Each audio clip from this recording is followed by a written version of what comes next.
이스라엘의 제2세대 백성들이 모압 평원에서 가나안 땅에 들어가기 위해서 준비하는 규례들에 대한 내용들이 계속되고 있습니다. 제일 먼저 가나안에 들어갈 하나님의 백성들을 계수했습니다. 계수의 목적은 전쟁을 위한 군대 편성과 조직을 위한 것이고 또 기업을 각 지파별로 분배하기 위한 것입니다. 두 번째로 가나안에서 해야 될 제사 규례를 반포했습니다. 세 번째로 민수기 34장은 가나안 땅의 경계를 기록했습니다. 민수기 34장에서 모세가 가나안 땅의 경계를 기록한 것은 각 지파의 땅 분할을 위한 것입니다. 이는 또한 레위인 성읍과 도피성을 분배하기 위해서입니다.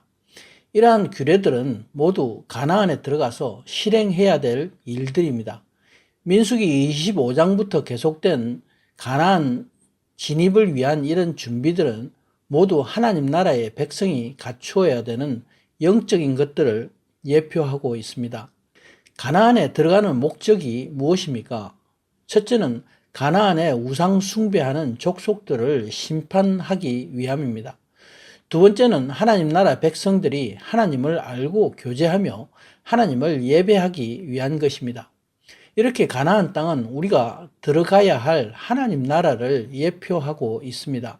오늘 민수기 35장 1절에서 8절은 레위인에게 레위인의 성읍을 나누어 줄 것을 명하는 내용입니다.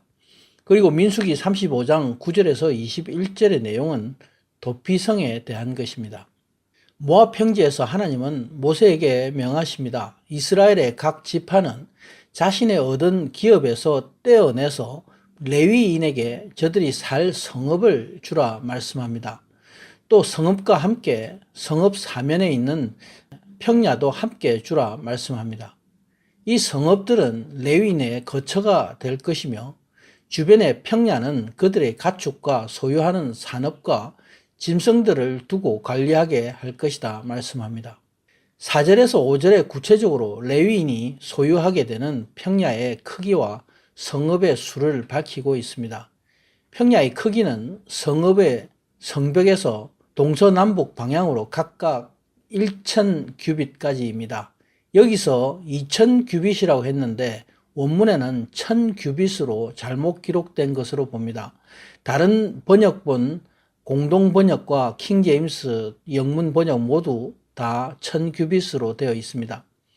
1,000 규빗의 길이는 456m입니다.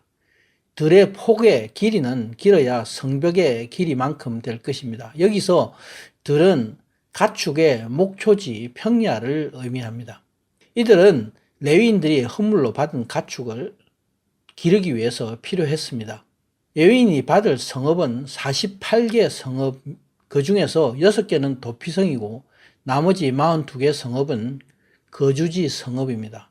이는 레위기 19장에서 도피성의 규례를 다시 확인한 내용입니다.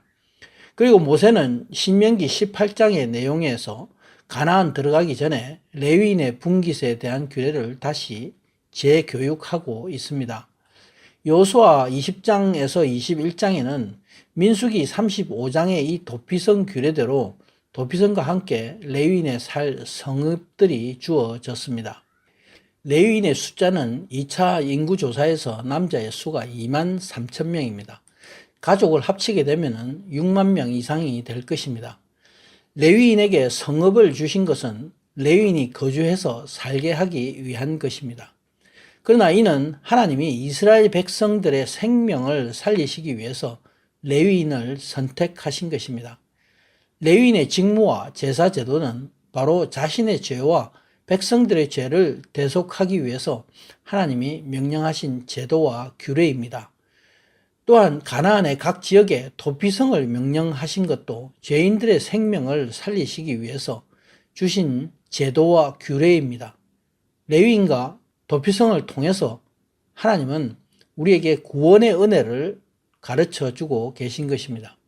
레위인에게 주어질 성읍의 수는 48개 성읍입니다. 또 부속된 목축지 평야도 함께 주어졌습니다. 레위인이 12지파에게서 받은 성읍의 크기는 각 지파가 얻은 땅의 크기에 따라서 비례해서 받았게 됩니다. 많이 얻은 자는 많이 취하고 적게 얻은 자에게는 적게 취하라 말씀하고 있습니다. 받은 산업의 크기에 따라서 성읍을 레위인에게 나누어 주라 명했습니다. 이 48개 성읍은 여호수아 21장에서 실행되어 레위인에게 주어졌습니다. 하나님이 레위인을 통해서 성읍과 땅을 저들에게 주신 것은 레위인에게 주신 거룩한 성막의 직무 때문입니다. 이로 인해서 저들은 농사와 일을 할 수 없기 때문입니다. 이처럼 레위인은 회막에서 섬기기 위해서 이스라엘 백성의 계수에 들어가지 않았습니다. 그러므로 레위인은 성막에서 백성들을 섬기는 일과 종교적인 교육의 일을 전적으로 맡을 수 있었습니다. 진정한 레위인의 사명은 무엇입니까? 바로 레위인은 이스라엘 백성을 대표해서 하나님 나라의 백성의 삶을 사는 것입니다. 레위인의 삶은 곧 성도의 삶이 어떠해야 하는가 예표적으로 보여주고 있습니다. 그러나 레위인은 가나안 땅에서 그런 삶을 살지 못했습니다. 레위인은 또한 오늘날의 목회자를 상징하고 있습니다. 목회자의 사명은 교회를 운영하거나 11조를 받기 위한 것도 아닙니다. 직분의 명예를 얻기 위함도 물론 아닙니다. 설교를 잘하는 것도 아니고 교회에서 많은 성도가 필요한 것도 아닙니다. 목회자의 사명은 정결된 믿음의 삶을 통해서 스스로 자기가 아름다운 열매가 되어야 합니다. 목회자의 직분은 다른 사람들이 믿음의 삶을 살도록 예수 그리스도를 소개하는 일입니다. 믿는 자의 삶은 이 땅에서 믿음으로 살면서 예수 그리스도의 열매를 맺는 삶을 사는 것입니다. 이는 믿음의 사람이 세상적인 것에 얽매여서 세상에 속한 삶을 살아서는 안 된다는 것을 의미하고 있습니다. 나는 오직 성령의 충만을 입게 하시고 성령님이 동행하시는 삶을 살기를 소원합니다. 아멘.